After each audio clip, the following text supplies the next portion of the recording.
During the last week, rupee was traded in the range between 75.45 to 75.70 on most of the days, the high and low being 75.28 and 75.94 respectively.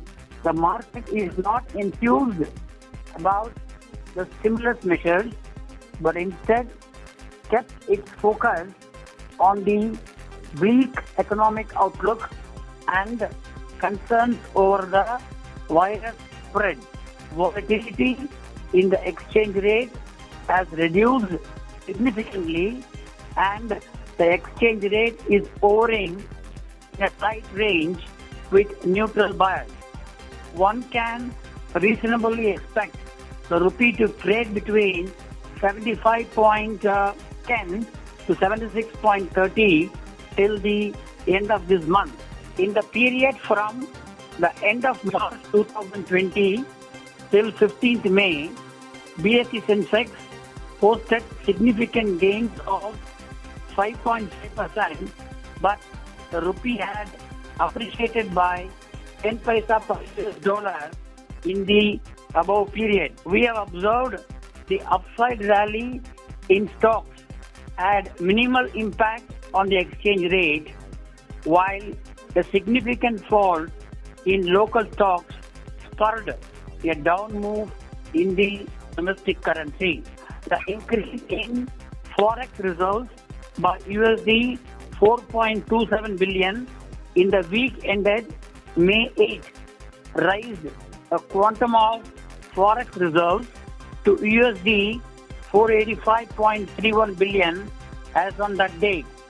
The huge forex reserves would help the central bank to reduce the currency volatility in the market, besides protecting the currency from any sharp depreciation arising out of negative GDP growth, rise in unemployment, fall in consumption, business confidence, and other bleak economic data.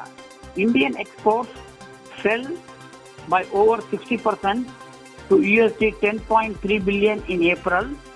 The pace of decline in exports was the worst since 1991. Imports also slumped 59% to USD 17.1 billion, the lowest value since February 2009. The trade deficit narrowed to USD 6.8 billion in April, which is not a good news in the background of economic recession being witnessed now. The contraction in trade gap is likely to continue in May and June as well. The 10-year sovereign bond yield ended the week at 6.09%, and if the government enters the market with debt issuances in every week to bridge the budget deficit, the 10-year sovereign bond yield may climb to 6.25% or higher before the end of this month. Due to stable environment in the rupee exchange rate, the 3-month and 6-month forward dollar premia ended the week at 3.80% per annum. For the importers who are availing financing facilities from offshore banks against their import payables, the effective interest cost in rupee terms would be about 7 to 7.25% per annum, depending upon the transaction amount, tenor of facility, and credit status of the importer client, which determines the LC charges in percentage per annum basis.